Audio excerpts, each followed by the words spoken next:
Entendes o que estás lendo?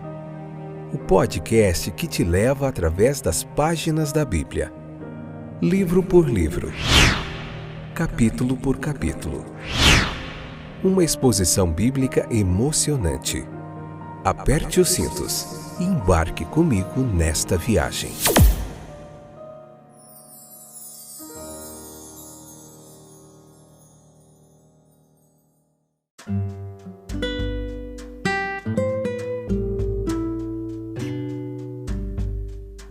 Olá, povo querido, companheiros de viagem, eu sou o Fábio, para você que está chegando aí pela primeira vez, e esse é mais um episódio do podcast Entendes o que estás lendo.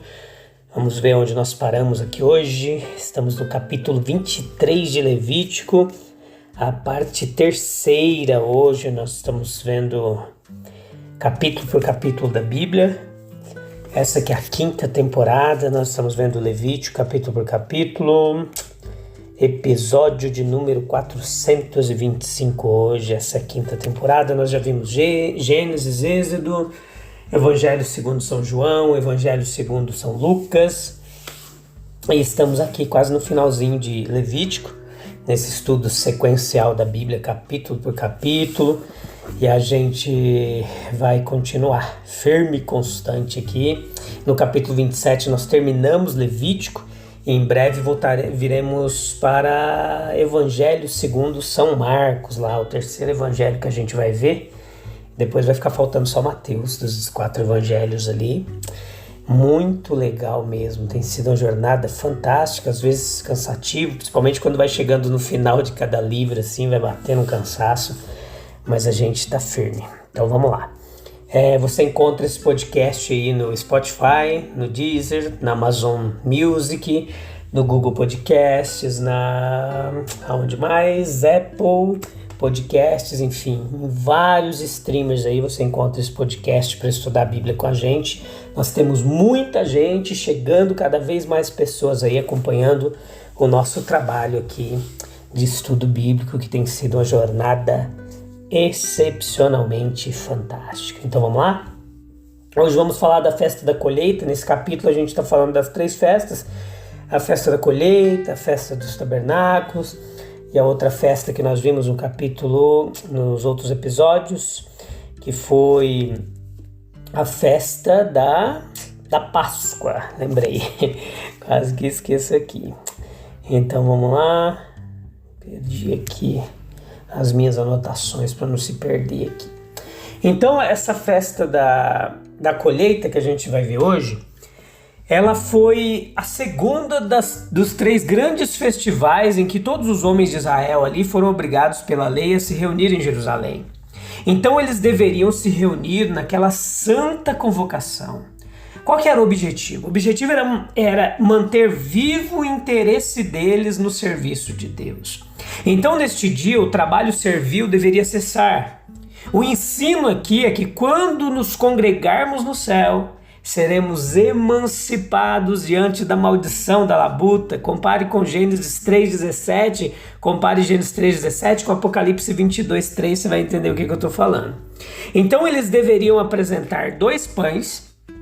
Estes eram compostos de 2 décimos de farinha fina. Eles deviam santificar a colheita do trigo como o molho das primícias santificava a colheita da cevada. E, portanto, estes também são chamados de primícias. Eles deveriam ser assados com fermento. Como o pão sem fermento da Páscoa era um memorial da pressa com que partiram do Egito, isso era para expressar gratidão a Deus pelas bênçãos da comida comum, juntamente com o descanso em Canaã. Então veja que um pão ele era para ser comido pelo adorador, enquanto o outro era de Deus, ofertado a Deus. Isso completamente dado a Deus foi dividido. Uma porção foi queimada no altar, enquanto os sacerdotes pegaram o restante. Você encontra uma descrição disso lá em Números capítulo 18, versículo 9 ao 11, de como isso acontecia. E isso explica a liminar de que eles deveriam ser acenados juntos com as ofertas pacíficas. E nós aprendemos aqui que nosso pão comum, diário, ele deve ser comido com gratidão. e em adoração a Deus. Veja 1 Coríntios capítulo 10, 31. Além das primícias, que eram estritamente nacionais, cada pessoa tinha que trazer as suas próprias primícias ao templo. Veja Deuteronômio capítulo 26, versículo 1 ao 10. Deus quer que sempre nos lembremos de que a religião ela é tanto pessoal quanto pública, tanto individual quanto coletivamente expressada. Um cabrito ele foi designado como oferta pelo pecado, versículo 19 aqui, voltando ao capítulo 23. E como as ofertas pelo pecado elas eram para expiar os pecados cometidos na ignorância, os pensamentos do adorador eles eram levados adiante para o grande sacrifício do Calvário. As datas para a celebração das festas das primícias eles contavam desde a colocação da foice. Isso, no entanto, não foi deixado para uma opção privada. Isso teria gerado uma confusão sem fim, pois foi um ato público, nacional. O Senhor é um Deus de ordem. Limitava-se ao segundo dia da semana da Páscoa, versículo 15 e versículo 16.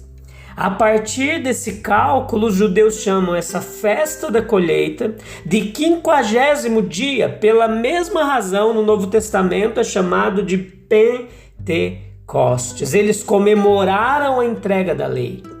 A observância da Páscoa foi no dia 14 do primeiro mês, que não é janeiro. Êxodo capítulo 12, versículo 18, tendo 17 dias desse mês para correr. Então veja, a estes dias, vamos lá que é bom em matemática aí, adicione 30 dias do segundo mês e teremos então 47 dias. Mas a lei foi dada no terceiro dia depois que Moisés chegou ao deserto do Sinai, que foi no início do terceiro mês. Esses 3 dias somados elevam o número para 50. Os 50 dias foram contados a partir do dia da semana da Páscoa, no qual foram apresentadas as primícias da colheita da cevada.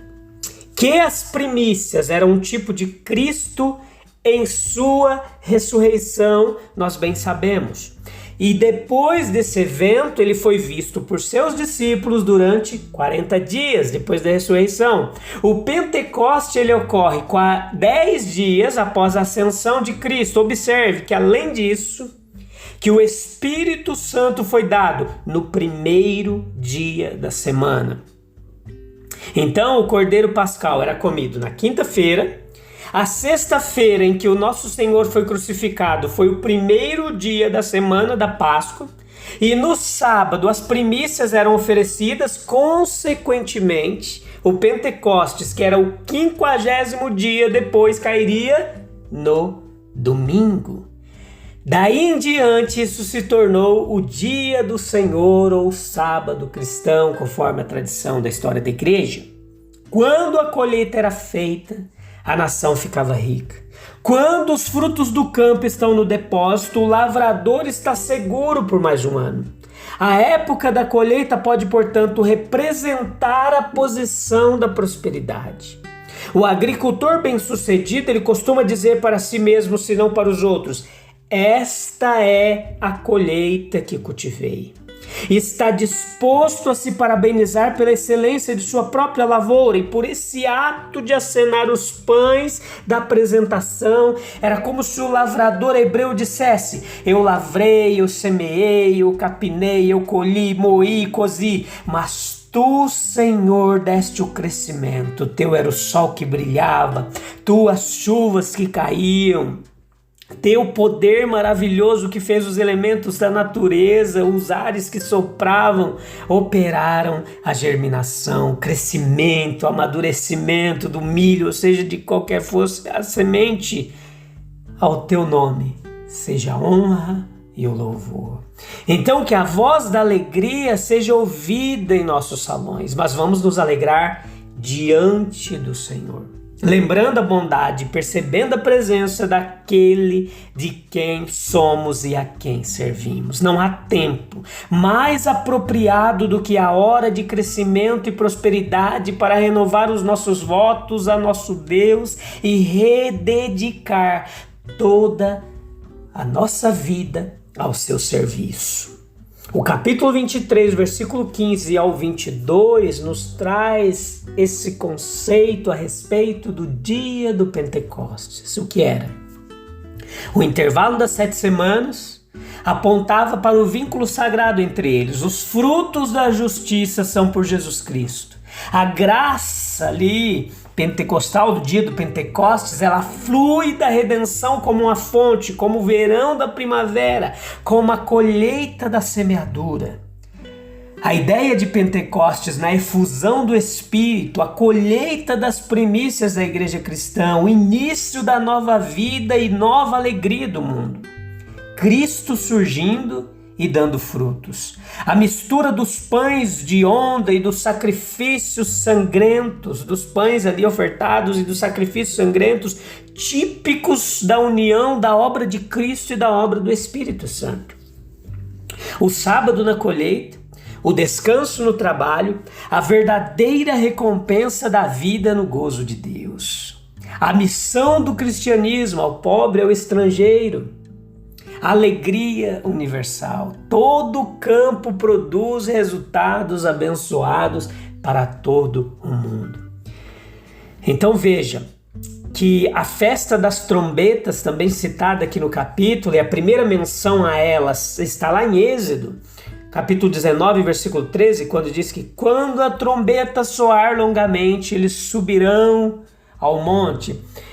Esse primeiro toque estava ligado em conexão ali com a entrega da lei. E era o método de Deus para convocar o povo aos privilégios da aliança.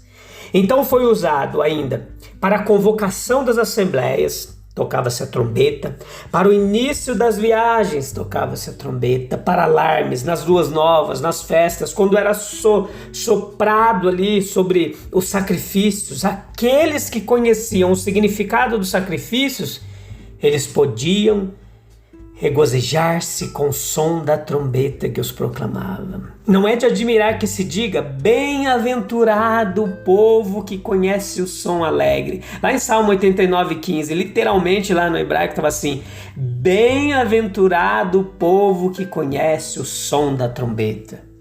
Eles andarão, ó Senhor, na luz do teu semblante.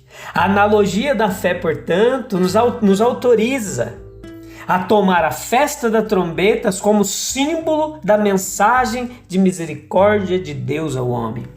Na festa das trombetas, não fareis nenhum trabalho servil, era a ordem. Foi uma convocação para um descanso sabático.